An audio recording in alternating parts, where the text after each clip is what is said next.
Hello friends, welcome to my job खोज with Ajit. दोस्तों, ये छत्तीसगढ़ लोक सेवा आयोग रायपुर द्वारा यह दिशा निर्देश जारी किया गया है, जिसमें 9 फरवरी को जो है एग्ज़ाम जो हुआ था उसका विज्ञप्ति यहाँ पर आ गया है मॉडल आंसर का। तो यहाँ पे देखते हैं, छत्तीसगढ़ लोक सेवा आयोग के विज्ञापन क्रमांक 3/2024, परीक्षा दिनांक 26/11/24, प्रकाशन की तिथि 4/2/2024 के अंतर्गत राज्य सेवा प्रारंभिक परीक्षा के प्रथम प्रश्न पत्र, सामान्य अध्ययन एवं द्वितीय प्रश्न पत्र योग्यता परीक्षण के मॉडल उत्तर जारी किए जा चुके हैं, जो आयोग की वेबसाइट www.cgpsc.cg government.in पर उपलब्ध हैं। जिन अभ्यर्थियों को प्रश्नों अथवा उत्तर विकल्प संबंधी कोई आपत्ति हो तो वे निर्धारित तिथि में ऑनलाइन आपत्ति दर्ज कर सकते हैं। आगे देखते हैं, इसी में यहाँ पर अभ्यर्थी अपनी आपत्ति केवल ऑनलाइन ही दर्ज करा सकते हैं। यहाँ पर निर्देश दे दिया गया है कि ऑनलाइन आपत्ति संबंधी महत्वपूर्ण तिथियां निम्न है। ऑनलाइन आवेदन स्वीकार करने की प्रारंभिक तिथि 13 फरवरी से है और ऑनलाइन की अंतिम तिथि जो है 21 फरवरी रखी गई है। तो आपत्ति दर्ज करने संबंधी आयोग की वेबसाइट पर जाकर आप लोग दावा आपत्ति कर सकते हैं। देखते हैं नेक्स्ट इधर क्या दिया है।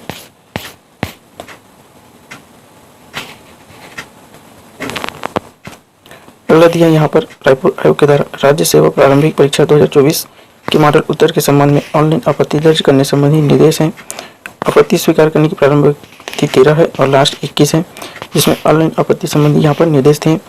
अभ्यर्थी छत्तीसगढ़ लोक सेवा आयोग की वेबसाइट पर उपलब्ध लिंक के माध्यम से मॉडल उत्तर के संदर्भ में आपत्ति दर्ज कर सकते हैं। सेकेंड है, अभ्यर्थी को एक्टिविटी सेशन में जाकर ऑब्जेक्शन फिलिंग पर क्लिक करना होगा। क्लिक करने पर ऑनलाइन आपत्ति प्रविष्ट किए हुए पेज खुलेगा, जिसमें अभ्यर्थी अपना नाम, प्रश्न पत्र सेट तथा प्रश्न क्रमांक का चयन करेंगे। तत्पश्चात आपत्ति के प्रकार का चयन करेंगे। आपत्ति के प्रकार निम्नवत हो सकते हैं। फर्स्ट हो सकता है कि प्रश्न के समस्त उत्तर विकल्प गलत हों। दूसरा हो सकता है आयोग द्वारा जारी उत्तर विकल्प गलत हों। तीसरा कहते हैं कि एक से अधिक उत्तर सही हो। और चौथा है प्रश्न गलत हो। और है प्रश्न पाठ्यक्रम से बाहर हो और प्रश्न के हिंदी अंग्रेजी अनुवाद में भिन्नता हो। तो इन सभी टाइप के जो त्रुटि होंगी तो इसमें आप लोग दावा आपत्ति कर सकते हैं वेबसाइट में जाकर। आगे देखते हैं। आगे कहते हैं कि किसी भी प्रकार की आपत्ति के चयन के पश्चात अभ्यर्थी को आपत्ति का कारण संबंधित बॉक्स में दर्ज करना होगा। इसके बाद आपत्ति के संदर्भ में प्रमाण स्वरूप आयोग की प्रेषित किए गए जाने वाले सुसंगत अभिलेख के स्रोत के विवरण का चयन कर स्रोत के संबंध में प्रविष्टि जारी करनी होगी, जिसके अंतर्गत प्रमाण स्वरूप प्रयुक्त अभिलेख से संबंधित पुस्तक, समाचार पत्र, पत्रिका का नाम अथवा वेबसाइट का लिंक लिखने के पश्चात लेखक का नाम, संस्करण, प्रकाशन तिथि, संदर्भ पृष्ठों की संख्या इत्यादि का उल्लेख करना होगा तथा संबंधित पृष्ठ की फोटो प्रति ऑनलाइन आपत्ति प्रक्रिया पूर्ण होने के पश्चात प्राप्त आपत्ति विवरण के साथ आयोग को प्रेषित करनी होगी। यदि प्रमाण स्वरूप प्रेषित किया जाने वाला अभिलेख प्रतिष्ठित वेबसाइट में लिया गया हो तो अभ्यर्थी को अभिलेख के लिंक का उल्लेख करना होगा। अभ्यर्थी इस बात का विशेष रूप से ध्यान रखें कि उनके द्वारा अपनी आपत्ति के समर्थन में किए यदि प्रमाण पत्र वेबसाइट से लिया गया हो तो आयोग को उस वेबसाइट का अथवा कंटेंट का लिंक न प्रेषित किया जाए, अपितु वेबसाइट से कंटेंट को डाउनलोड कर प्रिंट कर आयोग को प्रेषित करें।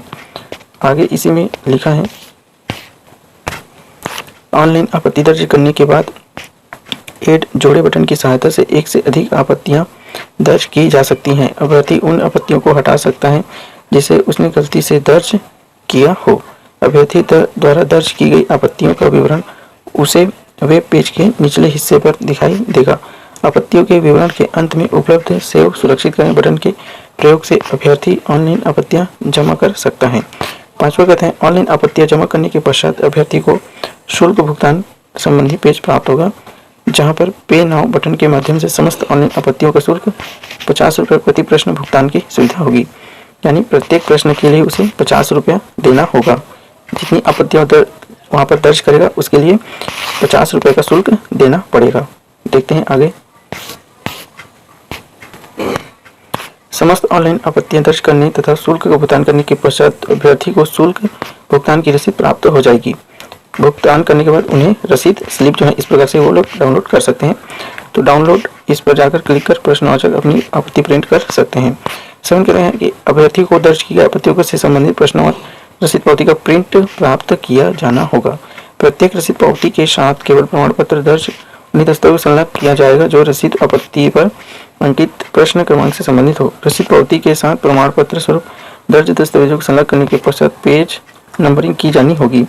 दावा आपत्तियों के समर्थन में भेजे जाने वाले दस्तावेजों को आयोग में उपस्थित होकर जमा करें अथवा डाक के माध्यम से आयोग के पते परीक्षण नियंत्रक छत्तीसगढ़ लोक सेवा आयोग के नॉर्थ ब्लॉक सेक्टर 19 नया रायपुर अटल नगर जिला रायपुर छत्तीसगढ़ पिन नंबर 49/2002 पर प्रेषित कर सकते हैं। 8वां कथन प्रत्येक प्रश्न पर आपत्ति हेतु पृथक पृथक दस्तावेजों का लिफाफा प्रेषित करना होगा। लिफाफे पर परीक्षा का नाम प्रश्न पत्र अंकित करना होगा तथा प्रश्न पत्र का सेट एवं प्रश्न पत्र क्रमांक भी अंकित करना होगा। इस प्रकार से लिफाफा का एक मॉडल दिया है। यहाँ पर इस प्रकार से लिफाफे का यह प्रकार रहेगा। परीक्षा का नाम, प्रश्न पत्र, सेट और प्रश्न क्रमांक। प्रत्येक प्रश्न पर आपत्ति पृथक पृथक लिफाफा प्रेषित नहीं करने पर दावा आपत्ति पर विचार नहीं किया जाएगा। इसके संबंध में कोई भी अभ्यर्थी वेतन स्वीकार नहीं किया जाएगा। आगे इसी में कहता है कि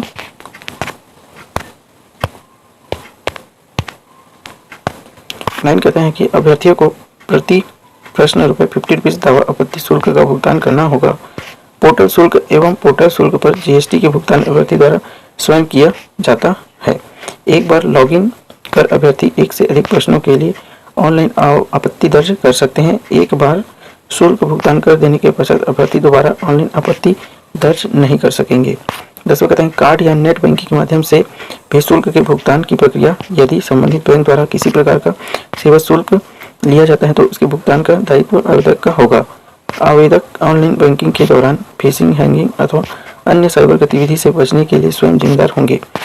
अभ्यर्थी द्वारा शुल्क के सफलतापूर्वक भुगतान न किए जाने पर ही प्रश्न से में अलग अलग प्रश्न पत्र सेट की प्रविष्टि करने आयोग को आपत्ति के संबंध में कंडिका 7 के अनुसार नियत तिथि तथा दस्तावेज प्रेषित करने तथा ऑनलाइन दावा आपत्ति संबंधी निर्देशों के अनुरूप कार्यवाही न करने की स्थिति में अभ्यर्थी द्वारा दर्ज आपत्ति स्वयं में खारिज हो जाएगी एवं इस संदर्भ में आयोग द्वारा किसी भी प्रकार का अभ्यवेदन स्वीकार नहीं होगा बोल रहे हैं।